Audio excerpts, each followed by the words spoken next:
è ovviamente complicato.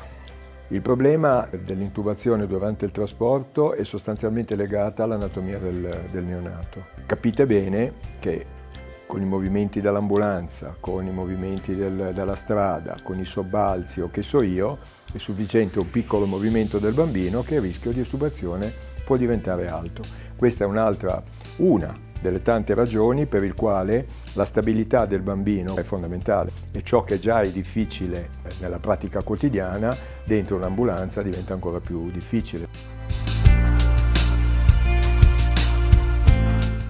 In maniera assoluta. Il vero movimento a cui il bambino è sottoposto è proprio il movimento verticale, che è esattamente il movimento che normalmente il piano ammortizzato tende a smorzare. Quindi è assolutamente fondamentale. È una cosa che deve essere utilizzata. Bastano le giunzioni dei viadotti dell'autostrada che, passandoci sopra con la nostra automobile non ce ne accorgiamo nemmeno, creano davvero a volte dei problemi. Quindi è indispensabile nella maniera più assoluta.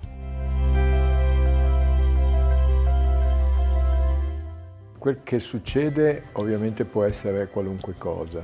Quel che dovrebbe succedere è assolutamente niente. Un buon trasporto è quel trasporto in cui le persone a bordo, medico e infermiera, controllano. Il bambino è perfettamente stabilizzato prima di partire, quindi durante il trasporto è soltanto un trasferimento, assolutamente nient'altro.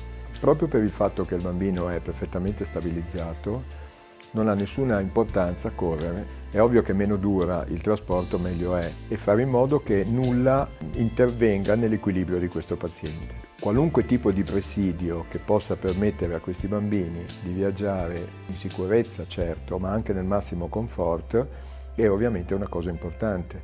Per questo motivo sono stati studiati materassi per l'incubatrice da trasporto particolari, sono stati studiati mezzi di ammortizzamento sulle ambulanze particolari, quindi tutte cose che sono assolutamente necessarie. Ridendo con gli autisti dell'ambulanza si dice: non state guidando un'auto medica, state guidando una limousine, quindi non date fastidio a chi trasportate.